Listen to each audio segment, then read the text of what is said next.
সে নিজে আপাদমস্তক পুরোদস্তর একটা পলিটিক্যাল সংগঠন, কিন্তু সে আমার একটা ফেস দিয়ে সাধারণ ছাত্রছাত্রীর কাছে যায়, উই হেট পলিটিক্স, আমরা পলিটিক্স পছন্দ করি না। খুবই ধারাবাহিকভাবে তারা তাদের সংগঠন চতুরতার সাথে বিকাশ করেছেন। মির্জা আব্বাসীর অভিযোগটি করেছেন যে তলে তলে আওয়ামী লীগের সাথে আতাত করে শিবির আসলে সব ভোট নিয়ে নিয়েছে ছাত্রলীগ।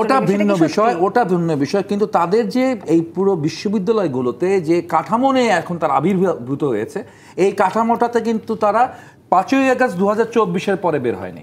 ধরেন বাকচাষের কথা বলি, বাকচাষ কিন্তু দেখা গেল যে 2025-এর জানুয়ারি থেকে তার কাজ শুরু করেছে, বা ছাত্র দল বা ছাত্র ইউনিয়নরা ক্যাম্পাসে আবার কাজ শুরু করেছে 5ই আগস্টের পর থেকে, বা হলগুলোতে 5ই আগস্টের পরে তারা কাজ শুরু করতে পেরেছে 2024-এর।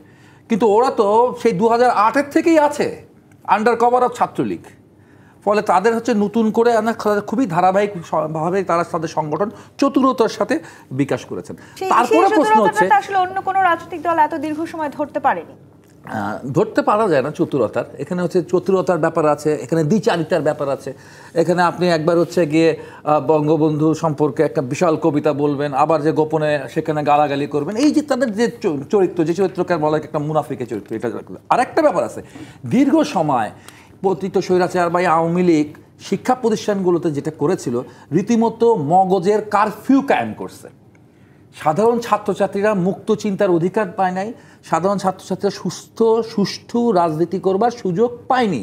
এই যে তাদেরকে ব্লক করে রেখেছে, তাদের বব করে রেখেছে, এটার মধ্যে দিয়ে একটি সাধারণ ভালো মন্দ বুঝবার জন্য বা রাজনৈতিক বিকাশের জন্য হয়নি, বরঞ্চ ঘটেছে যেটা এক ধরনের ডিপলিটিক্যালাইজেশন ঘটেছে।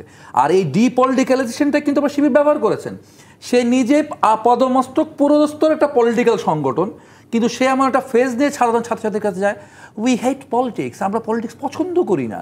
ঠিক আছে, রাজনীতি বন্ধ হয়ে যাওয়া দরকার, হল কমিটি হওয়া দরকার নাই, এরকম নানা কথাবার্তা বলার মধ্য দিয়ে তারা কিন্তু গিয়ে যেই ফ্যানোমেনার মধ্যে শাসক শ্রেণী ছাত্রদেরকে ফেলে দিয়েছিল যে তোমরা পলিটিক্স করো না, তোমরা অন্য কিছু নিয়ে মজে থাকো, কিন্তু ছাত্র রাজনীতি নিয়ে সচেতন তোমরা হয়েও না।